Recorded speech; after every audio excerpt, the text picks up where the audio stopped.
Torá contém a mente de Deus dando condições ao homem.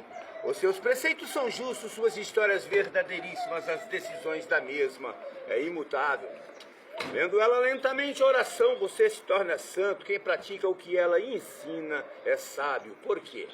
Ela contém luz para dirigi-lo, cajado do peregrino, bússola do piloto, espada do soldado, remo do navegante, é o guia do cristão. Por ela o paraíso é restaurado, as portas dos céus são abertas, a do inferno é descoberta, porém o maior tema da Bíblia é Jesus. Jesus, ele morreu em uma cruz contendo 2 madeiros. Por nome, o madeiro maior da cruz chama-se patíbulo, a menor que corta chama-se haste transcendental, ou a própria haste que transcende. A Bíblia é composta de 66 livros. São 39 livros no Velho Testamento, é 27 no Novo, 39 com 27 é 66, conforme eu falei. O primeiro livro é Gênesis, conhecido como Alfa, o princípio, e o último, Apocalipse, o ômega, fim. Primeiro é Gênesis, o segundo é Êxodo, o terceiro é Levítico, o quarto é Números, o quinto é o Deuteronômio, o quinto e último livro que Moisés escreveu, conhecido como Pentateuco. E dentro desses 66 livros, do qual eu me referi, que compõem as Escrituras Sagradas, vocês vão encontrar 1.119 capítulos e 31.173 versículos contém a Bíblia. O maior versículo no livro de Esther, tendo o capítulo como 8, versos como 9. O menor versículo no Novo Testamento é lá no livro de João. O capítulo é o 11, o verso é 35, o título do tema é Ressurreição de Lázaro. E o versículo é Jesus chorou. As 2 primeiras letras do primeiro livro da Bíblia, que é o livro de Gênesis, conhecido como Alfa, o princípio, é o N e o O, que diz assim, ó: no princípio criou Deus os céus e a terra. A terra ela era sem forma e vazia. Havia trevas sobre a face do abismo e o Espírito de Deus se movia sobre a face das águas. A Bíblia se refere a muitos profetas. O profeta mais citado da Bíblia é o profeta Elias.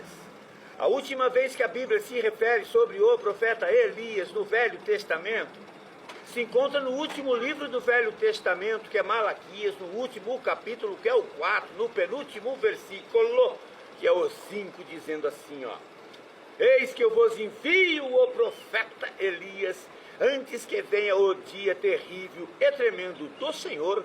O último versículo é o 6, ele conclui dizendo assim, ó: onde os pais converterão os corações aos filhos, e os filhos converterão os corações aos seus pais, para que eu, o Senhor teu Deus, não venha e fira esta terra com toda a minha ira.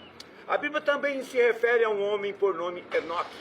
Enoque foi o único homem que andou lado a lado com Deus, porém não via a face de Deus. Deus tinha um amor ímpar para com Enoque. Deus chega em Enoque e fala: Enoque, sai por este mundo afora, falando do amor do teu Deus. Simplesmente, gente, Enoque andou falando de Deus 365 anos. Enoque andou falando de Deus.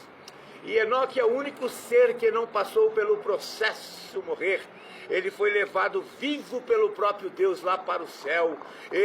Essa transposição chama-se transladado pelo próprio Deus. Existem personagens da Bíblia que foram arrebatados por anjos a serviço de Deus, mas pelo próprio Deus somente. Enoque. A Bíblia também se refere a um homem por nome Jó. Exemplo do cristianismo, patriarca da paciência, é o único homem escolhido pelo próprio Deus a dedo para ser testemunhado por Deus perante Satanás, foi Jó. Jó, ele nasceu numa terra por nome Uz, e no livro de Jó, por 31 vezes, vocês vão encontrar a palavra Todo-Poderoso. Também no livro de Jó nasce, é oferecido pela primeira vez na história da humanidade a eutanásia. Os estudiosos taxam a doença de Jó como leishmaniose, outros elefantiose, outros câncer supurante que atinge a genitália externa de Jó. Porém, a Bíblia diz que é a lepra, ao ponto de Jó se coçar com um caco de telha. Desfigurante a aparência de Jó.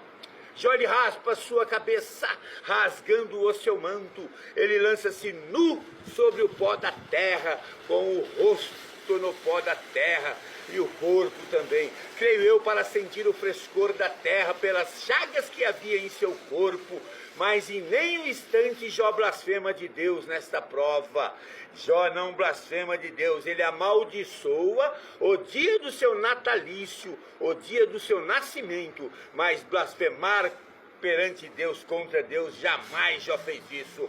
E Jó está ali naquela situação, na terra nu, e mesmo assim dizendo: bendito seja Deus, adorando o Todo-Poderoso. Neste momento a mulher de Jó chega e encontra ele naquela situação desfigurante. Ela não se contém de ver Jó adorando Deus, ela fala: homem, homem, homem. Olha a situação que você se encontra, homem, e tu ainda fica retendo fidelidade a esse teu Deus aí, homem. Você está apodrecendo vivo. O melhor que você tem a fazer, homem, é amaldiçoar este teu Deus e morrer.